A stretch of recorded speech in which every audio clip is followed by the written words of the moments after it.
Shalom. Salam sadis. Ah, hari ini gua bangun tidur, gua lihat, wah banyak kali dihajar fake akun. Rupanya ada yang marah kemarin. Saya udah tahu, malah saya malas bahas koin itu kan. Ada yang marah kan. Ya, bodoh amat lah. Saya ngomong apa yang ini kan. Silakan yang nggak suka ya buat komen. Sah-sah saja, free kok di ini ya kan. Nggak perlu fake akun lah, tunjukkan hidung jelas-jelas gitu ya kan. Eh, saya orangnya mah nggak ambil pusing. Kalau nggak setuju silakan kasih komen ya kan. Utarakan alasan Anda gitu ya kan. Saya mau Anda bilang bodoh, nggak ngerti, ya nggak apa-apa. Saya nggak ngaruh sama saya kok. Saya di sini cuma mengajarkan yang ini. Orang-orang yang mau denger saya ngomong aja ya kan, nggak ada apa-apanya, nggak ada technical analysis, nggak ada apapun, nggak ada di sini. Ini istilahnya kayak makanan, karena saya basicnya chef gitu ya, kayak makanan. Mereka banyak yang masuk ke channel saya ini seneng di channel saya kayak ini. Mereka udah bosen makan misalnya pizza ya kan, yang banyak toppingnya, ada pepperoni ya kan, apa mozzarella cheese-nya apalah. Mereka udah bosen. Nah, mereka cari sayur bening. Nah, ini channel sayur bening gitu ya. Jadi buat yang nggak cocok, cabut gitu. Nggak usah ribet kok, free kok. Saya nggak minta di subscribe. Yang nonton nggak cocok, nggak seneng, cabut. Saya nggak butuh subscribe Anda. Oh, lewat di beranda Anda blok gitu ya. Jangan ganggu Anda punya ini ya. Algoritma YouTube mengganggu ini, Anda blok, Anda report spam gitu. Kok nggak pusing? Ya, gua nggak butuh subscriber gitu ya. Yang cuma subscribe saya orang-orang yang mau belajar doang gitu. Yang udah pinter-pinter nggak butuh. Ini sayur bening gitu. Buat kalian yang udah pinter-pinter buat channel sendiri atau apa kayak gitu ya kan. Nah, itu aja sih. Ngapain lu pusing-pusing buat fake akun ini itu kan, kasihan orang-orang lain gitu kan. Atau nggak seneng ya tunjukkan hidung, kasih tahu saya gitu ya kan. Ngopi dulu ya, kita santai. Buat yang sangkut-sangkut jangan stres nonton YouTube saya kan, biar tenang gitu ya. Sambil belajar apa yang kalian dapat. Oh ya, kemarin banyak komen katanya saya tampil di ini Bang Jos TV ya. Saya nggak kenal mereka. Terus si Farel Jovanka juga. Keep it up ya.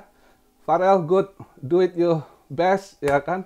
Bang Jos, salam saya buat kalian dari Tokyo ya.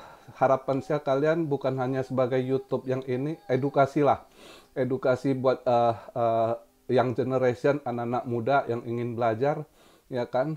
Dengan apa yang kita tahu, kita mampu itu aja, ya kan. Biar bonus demografi Indonesia ini terlahir pemuda-pemuda, anak-anak muda yang berpotensi. Bukan yang kayak saya lihat di Raimas Backbone Jakarta Timur lagi di Jakarta. Udah SMK gitu, SMA seperempat tambah seperempat, nggak tahu, nggak bisa jawab kan, malu gitu kan. Kalau di sini Jepang anak SD kelas 1 kamu tanya dia seperempat tambah seperempat, langsung dia tahu, dia jawab 2/4 sama dengan 1/2 sama dengan setengah gitu ya kan. Sangat gampang pelajaran SD kelas 1 gitu. Nah, jadi intinya kita edukasi lah. Bagi mereka mau belajar gitu kan. Kalau enggak jauh ketinggalan generasi kita, malu kita. Ya. Kadang saya salut juga, saya kadang lihat Remas Backbone kan itu Pak Ambarita, saya suka juga dia mengedukasi polisi yang bagus. Kasih thumb up buat dia. Jadi buat yang nggak senang di channel ini, gua ngebacot, blok aja lu, unsubscribe, gua nggak butuh gitu. Ngapain lu pusing-pusing lu ini, gangguin orang komen lu kasih fake akun gitu. Lu gangguin orang gitu. Ya kan, daripada lu gangguin orang, lu nggak seneng amat, tunjukkan hidung lu gitu kan. Gitu aja sih, kok susah gitu. Ya. Atau nggak seneng channel di blok gitu, ngapain pusing. Ya. Jadi itu aja hari ini. Gua bangun, lihat banyak. Thanks buat Bung Surya Effendi udah report ke ini, thanks, kasih tahu-tahu teman, makasih banyak bantuannya ya, ke peduli ini sekedar komunitas kita yang sama-sama bodoh belajar lah ya. Saya pun hanya share-share apa yang saya tahu, saya bukan siapa-siapa, ya kan. Saya cuma ini. Terus banyak yang minta call WA, Telegram. Nah itu pertama alasannya saya nggak mau ada kontak gitu. Jadi kalau subscriber saya yang lama, kalau ada fake akun, mereka udah langsung tahu karena saya nggak pernah ada mau kontak gitu, siapapun, ya. Jadi kalian apa yang kalian bisa serap, serap aja dari video yang saya buat gitu aja sih, ya. Saya nggak butuh nama, nggak butuh ini itu, saya cuma pakai YouTube ini sebagai fasilitas, ya itu aja. Jadi saya maaf, bukan saya sombong, bukan apa, maaf beribu maaf, saya juga orangnya nggak mau ribet gitu ya. Nggak bisa di Jepang sini, ada berapa yang nonton ini dari Jepang juga, mereka tahu di Jepang ini kalau saya buat grup ribut nelpon gitu, tetangga marah gitu ya, mereka suka ini quiet gitu, diem gitu. Saya nggak mau buat grup juga, istri saya nanti terganggu gitu. Mereka orang-orang akademisi ya, sukanya tenang gitu. Makanya saya nggak ini gitu. Maaf, bukan saya ini ya. Jadi kalian cuma nonton dari YouTube aja gitu. Apa yang bisa saya share terbatas kemampuan saya, jujur ya. Saya bukan siapa-siapa. Jadi terima kasih juga ada yang bilang student share itu ya, belajar lah. Saya cuma titip pesan buat kalian anak muda, belajar. Kita harus kejar ketertinggalan ya. Itu aja saya punya harapan buat generasi muda. Jadi dengan kalian kuasai perkembangan zaman teknologi blockchain, itu future semua, kita baru bisa bersaing sama negara lain gitu ya. Jangan sampai sia-sia bonus demografi negara kita ya. Itu terus hari ini gitu aja, gua mau baca, banyak yang nggak ngerti future contract. Mereka tanya, ini hari saya mau bahas future contract gitu ya. Jadi apa itu future contract di Bitcoin? Nah, Bitcoin ini sama seperti emas. Kan saya pernah bahas, ini Bitcoin bukan currency ya, aset, crypto aset, digital aset gitu ya. Emas itu juga aset, commodity aset gitu ya. Jadi Bitcoin adalah digitalnya emas gitu. Sama-sama transaksinya itu, kalau dulu emas itu ada, kita kalau saya suka beli fisikal ya. Kayak kita orang Indo kebanyakan fisikal. Kalau bule-bule itu institusi bank-bank itu untuk menghemat biaya simpan karena mereka belinya portion gede gitu kan. Terus ini karena sulit, nah dibuatlah transaksi paper gold. Jadi emasnya itu nggak ada ya, di paper juga, sama seperti orang ngomong sekarang cryptocurrency-nya uangnya nggak kelihatan, uang angin katanya ya. Ya kalau ETF gold ya gitu, paper gold, nggak ada goldnya, maka dibilang paper gold bukan physical gold gitu. Tapi itulah yang ditransaksikan yang bisa beli kontrak setengah tahun gitu. Itu kontraknya jangkanya 6 bulan gitu. Jadi pasaran hari ini gua beli untuk nanti ke depan, 6 bulan ke depan itu harga naik, di situ mereka cuan begitu. Maka selalu di masa mau kontrak itu selalu harga ditekan. Emas juga begitu.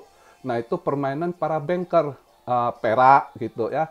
Emas perak itu selalu banker. Nah saya Bitcoin ini hari ini kejadian dam-dam juga di belakang banker-banker ya, sama pemerintah. Banyak lah. Ini complicated, gimana jelaskannya saya juga bingung gitu. Yang jelasnya di sini ini hari ini kejadian BTC begitu ya.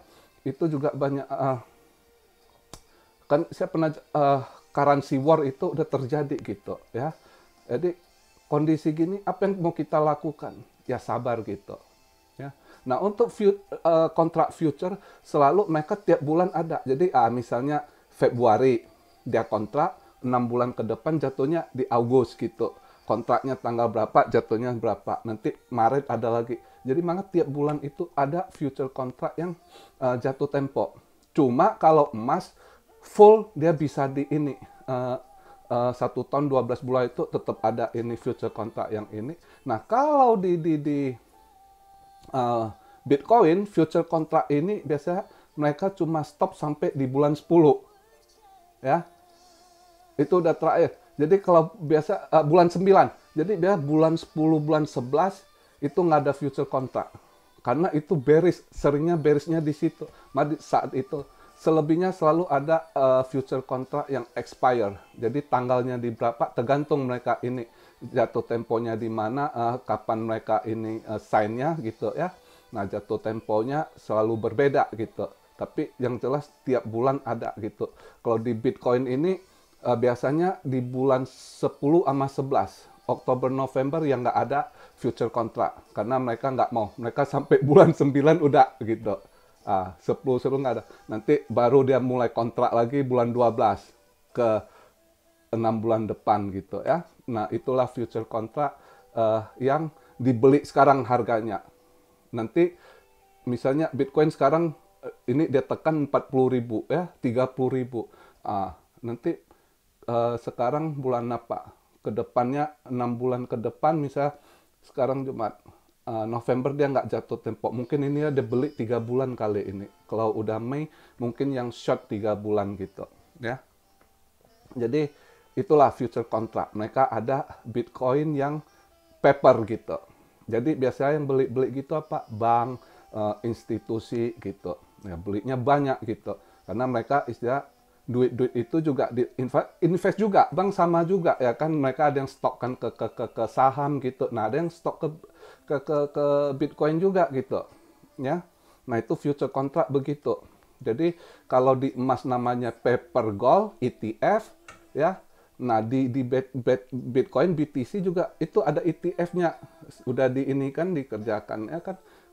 Tahun lalu udah Kanada dulu, terus sekarang Amerika juga kan udah disahkan ETF-nya. Nah, itulah kontrak dari ETF paper BTC gitu ya. Nah, itu future contract yang gede kontraknya, ratusan juta misalnya satu kontrak gitu ya. Ratusan juta dolar gitu ya. Jadi itu singkat saya cerita future contract supaya kalian ngerti apa itu future ya, mereka nama future contract karena kontrak ke depan gitu ya. Ada yang 3 bulan, ada yang 6 bulan jatuh tempo gitu ya. Oke, untuk itu ada yang share gini ya, banyak minta review. Saya nggak mau review koin, jujur, cuma ada yang masalah baru saya review. Jadi tetap kalian yang subscriber baru nggak tahu watak saya, sifat saya nggak ini gitu ya. Saya bukan tukang review koin gitu. Cuma kalau ada masalah, misalkan saya coba ini kasih masukan gitu ya. Kalau apalagi yang minta koin-koin micin, maaf banget saya nggak bahas koin micin. Bukan saya nggak mau, saya mau anak-anak ini belajar yang benar-benar fundamental. Saya nggak mau bahas koin micin. Kalau kalian yang suka koin micin, ini saya rekomen ke Kendrick Halim. Dia suka bahas koin micin ya, buat ini. Terus ada, saya lihat kemarin saya cek apa, Padang Teknota Pak ya. Itu di situ ada kalian ya nonton aja di situ gitu, cari rekomen di situ dari mereka, kalian boleh tanya karena mereka yang rekomen kan. Saya di sini nggak pernah rekomen koin micin, saya lebih suka yang saya ajarkan anak-anak ini belajar fundamental gitu ya, dan tidak trading. Jadi yang mau trading juga minta rekomen trading di Kendrick Halim gitu ya. Kendrick Halim itu saya lihat anaknya baik kok, bagus itu. Saya suka juga lihat anaknya jujur gitu, kelihatan polos ya.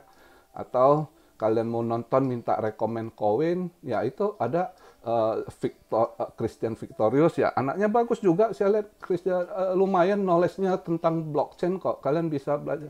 Terus untuk ini lagi yang bahas siapa, Bang Jos TV ya, Farel Jovanka, anak-anak muda itu ya, tonton lah. Pokoknya kita nggak bisa ngomong siapa baik, apa yang positif bisa kalian serap gitu ya kan.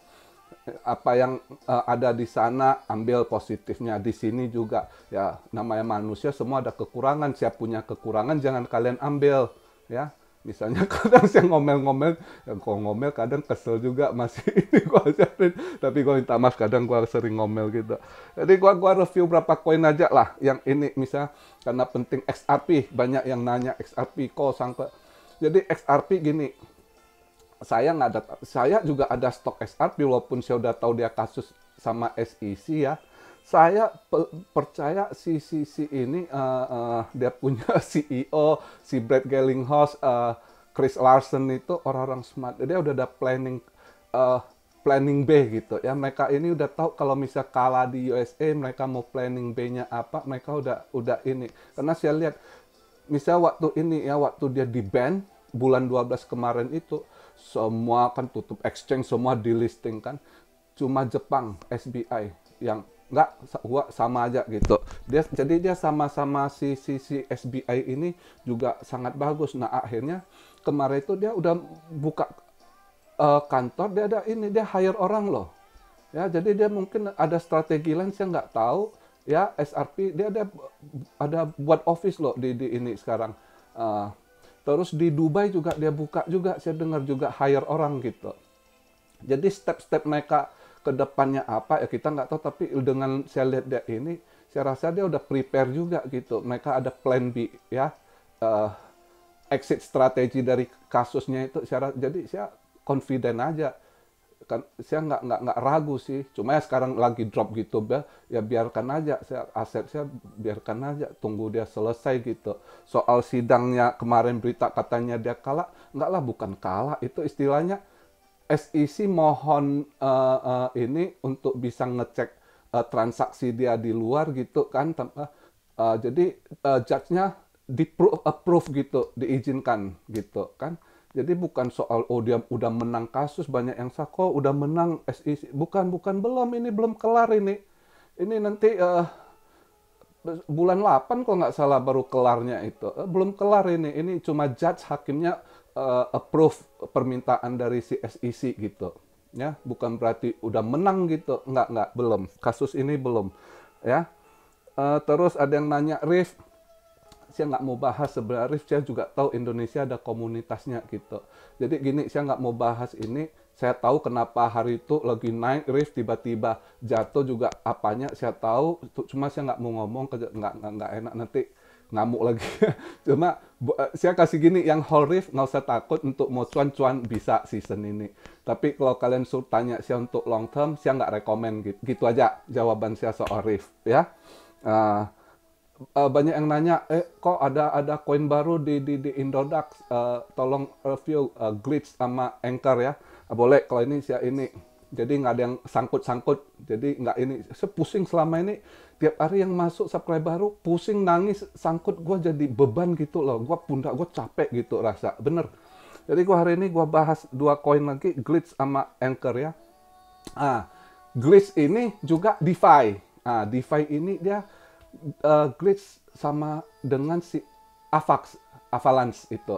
Persis DeFi-nya. Dan sebenarnya bisa diinvest Glitch ini, masih undervalue. Kamu lihat aja Avalanche udah berapa duit dia terbang ya. Ini Glitch juga itu salah satu saya bilang Indodax dia suka pilih koin memang yang bermutu. Ya memang ada sisa-sisa kurang dari 20% koin-koin yang udah nggak ini, mungkin sisa-sisa dulu gitu ya, udah nggak, maka kalian salah beli gitu. Tapi yang selama ini Indodax masukin saya lihat lumayan bagus-bagus gitu ya. Jadi ini Glitch bisa diinvest kok, masih under value, dia DeFi yang bagus. Apalagi untuk summer ini kalau bukan dam gini, ini udah masuk kembali lagi ke DeFi lagi. Kayak bulan Februari, DeFi semua ini kan. Sama NFT sedikit ya, NFT juga main di bulan 6 ini. Tapi saya rasa DeFi lebih kuat di bulan 6, di summer inilah ya. Di bulan 6-7 ini DeFi summer namanya, itu biasanya gitu. Jadi DeFi bisa kalian invest nanti. Ya, terus Anchor juga yang bagus, ekosistemnya bagus juga, dia Oracle yang lumayan juga ya. Memang saya pernah bahas kalau Oracle ya tetap the best channeling ya, channeling. Tapi si Anchor ini dia Oracle-nya bagus, tapi dia lebih bagus di nodes-nya itu ya. Banyak mereka ekosistem pakai dia di nodes supaya nggak diserang. Banyak yang kena hack itu ya di nodes. Kan ada yang ngeklaim auditor nomor 1, saya nggak tahu. Dulu saya tahu pernah kena hack juga gitu. Cuma company yang sana nggak ngaku maintenance katanya ya. Cuma ya udah, orang luar tahu kok itu ya. Jadi Anchor ini sampai sekarang belum ada yang ini, maka dipakai dia untuk ini dia punya notch untuk ini protect notch-nya bagus. Sampai sekarang belum ada yang bisa ini kalau pakai dia punya ini fasilitas teknologinya belum ada yang kena serang notch-nya. Karena banyak orang hack suka serang di notch karena di notch itu transaksi gitu, ya. Misalnya kayak kemarin XLM itu yang baru naik diserang notch-nya ya kan. Termasuk ini Ethereum Classic itu itu juga notch-nya. Itu sisi ini perbaiki semua diulang sama Charles Hoskinson, udah dia yakin sekarang notch-nya nggak keserang lagi gitu. Uh, uh, Ethereum Classic ya, ETC ya. Nah ini si Anchor juga spesial, dia kuat di notch gitu. Dia memang Oracle, tapi untuk notch-nya dia bagus sekali. Dan dia banyak kerja sama ekosistemnya. Di invest boleh sangat rekomen saya gitu ya. Anchor Glitch ini boleh. Jadi rekomen juga, boleh kalian untuk invest. Tapi kalau untuk long term, saya belum bisa ngomong gitu ya. Saya nggak berani ini. Untuk long term nanti dulu lah. Banyak yang nanya long term, aduh ntar dulu deh gitu ya. Masih ini nggak telat. Misal gini, kalau saya bilang, kita bulan next cycle 2025, ntar 2023 pelan-pelan klik mana ada 2024 baru belum telat kok gitu. Kalau ada yang tahu bagus masih berapa sen tapi kita tahu nanti bulan bisa naik sekian dolar, gitu-gitu ya. Jadi santai dulu. Hari ini saya bahas itu aja.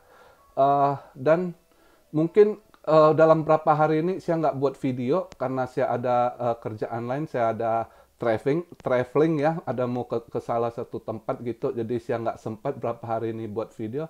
Jadi ingat, saya udah ini ya. Misalnya nanti kalau 26, 27 atau sebelum 28 itu longsor lagi, ya udah dasar kalian lihat disitulah kalian masuk. Jadi nggak usah tanya saya lagi. Nah, koin apa mau masuk udah saya kasih tahu. Yang ada event di bulan 6 kan itu Cardano masih ada ya kan. Dan kita tunggu dia punya smart contract. Theta, Tiful itu udah pasti. Xbar, Habar ya. Hedera Hasegraph juga ada. Ada yang, oh ya kasihan, ada yang nanya Pundi X bulan 6 ini ada ini. Jadi kalian sanggup harap-harap di bulan 6 ini dia ada berapa event ya kan. Jadi dia bisa naik. Saya tahu kalian sangkut yang Pundi X ya. Mudah-mudahan naik baru nanti kalian CL gitu. Kalau dapat ini gitu, mudah-mudahan ya. Atau bisa kejemput lah ya. Bulan 6 ini Pundi X juga banyak event. Jadi bulan 6 ini juga penutup kuartal 2 banyak event gitu. Koin-koin lain, Veracity lah ya kan. NFT berbagai lah, Sensebox lah, Ecomi atau apa, banyak mereka punya event. Jadi kita harap BTC ini nanti normal setelah taken kontrak bisa normal lagi. Awal bulan 6 mulai pelan-pelan naik, ya pelan-pelan kesusul. Intinya sabar sekarang. Jangan, kalau kalian ini jangan tiap hari lihat chartnya lah, daripada kalian pusing juga kan. Ntar begitu longsor langsung komen, kok longsor, mem nangis. Gue liat pusing juga ya. Jadi berapa hari ini saya nggak buat video, saya ada hal lain yang penting yang harus saya kerjakan ya. Juga lagi kondisi nggak bagus, jadi kalian ini santai aja dulu, nggak usah nonton chart ya. Udah sampai 267, lihat kalau dia longsor kalian mau masuk baru masuk lah. Ini jangan masuk, saya dari kemarin ingatkan kalian jangan masuk. Kenapa? Nah ini kan kalau kalian masuk, ini sekarang kondisi kalian nggak bisa pakai itu dollar cost averaging down. Itu kalian hampir dimakan terus, nggak boleh. Ini bukan saham, kripto ini volatilenya ngeri ya, nggak bisa pakai rumus itu gitu ya, bahaya ya. Tunggu bener-bener ini dasar udah ini baru kalian masuk deh, cari aman gitu ya. Baru nanti kita harap dia ngeban balik ke atas. Oke, jadi begitu aja video saya hari ini. Kalian nggak usah tunggu informasi saya lagi. Saya udah pesankan 26 atau 27, kalau saya nggak sempet balik pulang rumah dulu buat video, berarti kalian ini kalau ada longsor lagi, kalian masuk aja di tanggal itu, dan koin-koin yang saya udah rekomen itu ya, yang udah ada event ya. Jadi kalian udah ini, nggak usah pusing-pusing lagi ya. Mudah-mudahan ada rezeki buat kita semua. Semua balik normal. Saya Rio, salam sehat dari Tokyo. God bless you all. Be blessed, be blessed, be blessed, be blessed. Immanuel, haleluya.